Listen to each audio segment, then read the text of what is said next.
I've been pursuing this career path for 4 years and I'm finally full time. But I've learned a lot of lessons and made a lot of mistakes along the way. So as you can see, the first lesson is to figure out exactly what you want from the very beginning.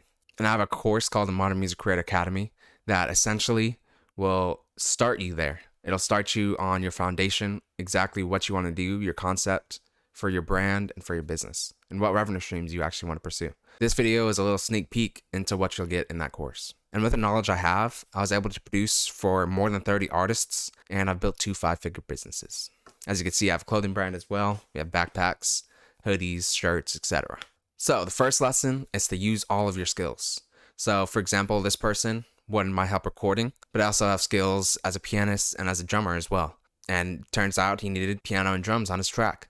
So I was able to bring even more value than just recording because of my skills. You don't have to one-track yourself into just becoming a recording engineer, especially if you can help and bring more value to your clients. And this was along those same lines. So this person, all he needed was a piano part. Gave me a piano part, and he needed it recorded. So I recorded it, sent it back, and that was it. So this next lesson is to create a returning client base, especially if you're trying to go full-time as a music producer. If your main thing is services, getting clients month to month can be really inconsistent. So you might get 5 new clients this week, but next month you might get 0 in the whole month. So it's important that you put out your best work to each client so they're willing to come back. And also you'll get word of mouth that way. Next thing is always improve. So this person, he was always buying beats for me, but he could tell my skills were improving with each beat he bought. So essentially you want to be not just doing this work and then that's it. You want to make sure that you're improving with every single project. Because with music production, that's the great thing about it. That's why I love it so much. There's always something to learn, always something new to try. Next is communication. So this goes with clients. This goes with if you're trying to build an audience. Communication is key. So there might be something that you think sounds good, but maybe the client wants it a specific different way. So with this person, all he needed me to do was master his track. So I might have mastered it in my way, but I was able to revise it and communicate with him and how he wanted it. Next is to be patient. So a lot of times clients might ask for revisions. So this specific person, it was very tough to figure out exactly what he wanted with his track. So I basically was making this track from scratch. And he basically started with a hip hop inspiration.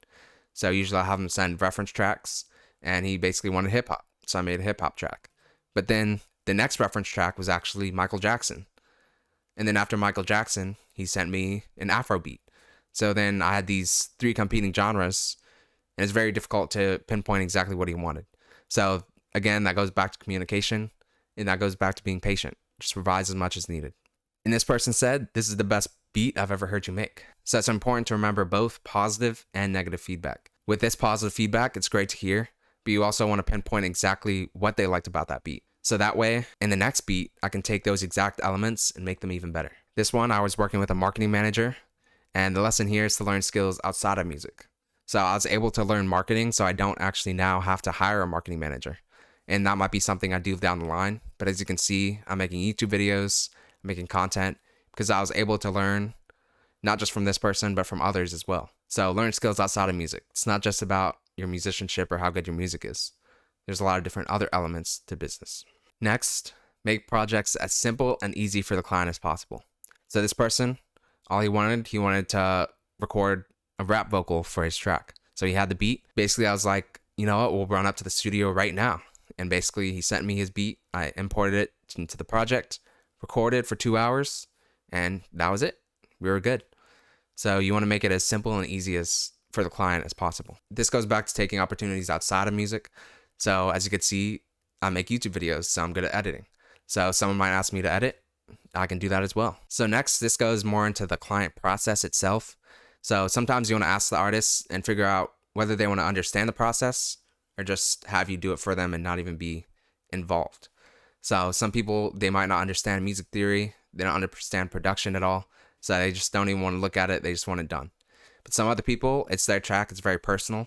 So they might want to understand, hey, why'd you use this instrument? You know, how much reverb are you using? Things like that. So either way is good. Just make sure you understand what your client wants. Next is to not take anything personally. So this person decided to quit music. We started a project. We got about halfway through. She was making more money from photography. She decided, hey, that's what I want to do.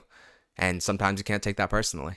And this is also a reason why sometimes you want to either have a contract, and a lot of producers do, where you get paid 50% up front and then 50% at the end. Because sometimes projects don't go all the way through for whatever reason. People have personal problems come up. People decide they don't want to do music, whatever it is. Next is to keep going. Regardless of the hardships, the mistakes. When I had 260 videos on this channel, and actually it was a lot more than that because I had another channel before this where I made type beats. So in reality, I made probably over 400 videos before I even had 1,000 subscribers on one of my channels. But as you can see, only 13 videos later, at 260 videos, I had less than 1,000 subscribers. But as you can see, only 13 videos later, I have 1.6. So this is just motivation for you to keep going. And this is actually very contrary to exactly what I was saying, but sometimes you have to understand the balance between these things. So sunk cost fallacy is basically you've been working on something for a long time. Because you've been working on it for so long, you think you have to keep going. But sometimes things just aren't the right decision or aren't working. And sometimes you have to change. So for example, with Instagram, I was posting every single day. I was trying to get better, making reels, putting a lot of effort into Instagram content. A lot of people on Instagram, they stay on Instagram. On the surface, I have 1,000 followers. It wasn't converting to results. This is back to opportunities outside of music. So if you're really trying to make a full-time living, this is actually a catering company. And as you can see, nothing to do with music. And sometimes it's okay to start businesses outside of music, pursue things outside of music. Because at the end of the day, we have rent, we have bills to pay. And a lot of people hate on me for that. They're like, oh, you have a business, you're not really a musician, blah, blah, blah, blah, blah, things like that. But at the end of the day, hey, I like business, I like marketing, I like things like that as well as music. So don't be afraid to pursue other things as well. Probably one of the most important lessons is don't take it too seriously. So a lot of times I just wanted to grind, work on the business, work on music, and I actually burnt out. Music production wasn't really fun anymore. Then it's no different from working a 9-to-5 job versus being home working on music 9 to 5. So at the end of the day, you have to remember why you started. But at the same time, if you're not making money, you have a hobby, not a career. You have bills to pay. Figure out what revenue streams you want and how you want to pursue them. And again, my course will help with that. Consumers don't care about you. They only care about the value they're getting compared to the price. If you're a service provider or you're offering a product, whatever it is, they don't really care about you. They just care about what they're getting. This goes back to not taking things too personally.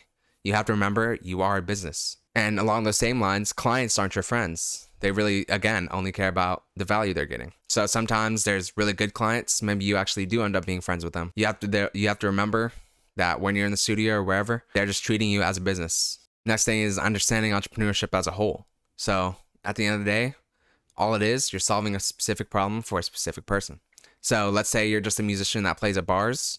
You're solving the problem for the customers of boredom, and you're also solving the problem of the bar for having entertainment. If you offer education, you're offering the problem of knowledge and clarity. So at the end of the day, it just comes down to solving problems. And finally, the most important tip, and this is why I asked you to watch to the end, is find a mentor or course. Sure, there's a lot of information on YouTube, but it's all over the place, and a lot of it is not relevant to you. The Modern Music Creator Academy is so I'm not even saying you have to get it from me. Maybe you find another mentor or another course.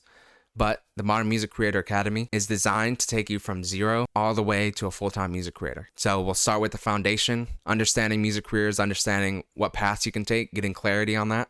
I'll teach you music production, music theory, everything you need to know. And at the end, we'll teach you music entrepreneurship, marketing, and basically it's about transformation. So yes, it's the knowledge, but it's also, here's a roadmap of exactly what you need to do. And I really wish I had this when I first started. So go ahead and check that out. See if it's a proper fit for you. And if you like this video is the next step in your journey. So make sure you go watch that, and I'll see you there.